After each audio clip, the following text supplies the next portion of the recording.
Ouvert en 2003, l'hôpital gériatrique Le Chem du groupe SOS Santé n'a cessé d'améliorer la prise en charge des personnes âgées.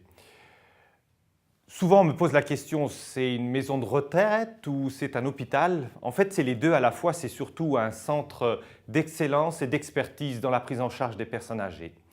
À son ouverture, nous avions 3 unités en 2003, médecine, moyen séjour, long séjour.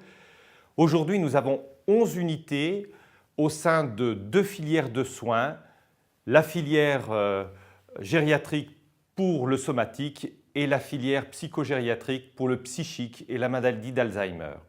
Ces unités sont en fait organisées pour le patient et assurer une continuité dans sa prise en charge tout au long de son parcours de soins. On peut prendre un exemple tout simple, une personne âgée à domicile qui a des troubles de la mémoire, des troubles du comportement, pourra venir dans un premier temps en consultation mémoire au Chem. Si le besoin s'en fait ressentir, on peut approfondir le diagnostic au travers d'une hospitalisation de jour en ambulatoire pour faire des tests, poser le diagnostic et en assurer le suivi. Cette personne âgée à domicile peut avoir aussi des troubles du comportement et aigus qui vont nécessiter une hospitalisation. Dans ces cas-là, nous avons une unité psychocomportementale pour cette prise en charge en hospitalisation. Cette personne avec ces troubles du comportement à la maison est souvent aidée. On appelle les aidants, l'entourage, le conjoint. Ces personnes ont également besoin de souffler. Au Chem, nous avons possibilité d'accueillir leurs parents malades en accueil de jour pour la journée afin que l'aidant puisse se reposer et assurer correctement la prise en charge le reste du temps. Mais parfois, le maintien à domicile n'est plus possible et dans ces cas-là, on peut avoir recours au Chem à des unités d'accueil permanent comme l'EHPAD spécialisé Alzheimer, l'unité d'hébergement renforcée ou même l'USLD en fonction du degré de dépendance et de soins de cette personne. On voit bien au travers de ces modes de prise en charge diversifiés tout l'intérêt qu'il peut y avoir à assurer un parcours de soins continu.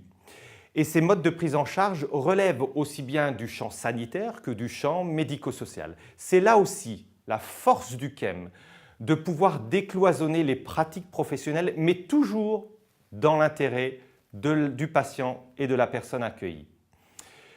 Le Chem, c'est aussi une grande famille des salariés compétents, spécialisés dans les pathologies du grand âge et qui sont bien évidemment à l'écoute de leurs besoins.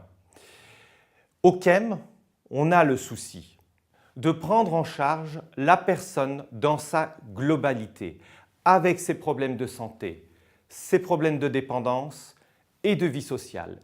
L'un ne va pas sans l'autre, mais il est important de prendre ça en compte tout au long du parcours du soin. Et il est important dans un hôpital de pouvoir se développer et ça passe par des compétences, ça passe par des activités nouvelles et innovantes. C'est pourquoi on a fait le choix au Chem d'accueillir un centre spécialisé dans les troubles du sommeil. Et cette unité-là permet au Chem de renforcer ses compétences, d'avoir de nouvelles compétences avec la présence d'un neurologue et les personnes âgées qui sont accueillies au Chem peuvent bénéficier de ce service-là. Et le cœur de métier du Chem reste bien évidemment la gériatrie et rien qu'au sein de la gériatrie, nous pouvons avoir des sous-spécialités comme l'oncogériatrie ou encore les soins palliatifs et c'est dans ce sens-là que l'on doit encore évoluer.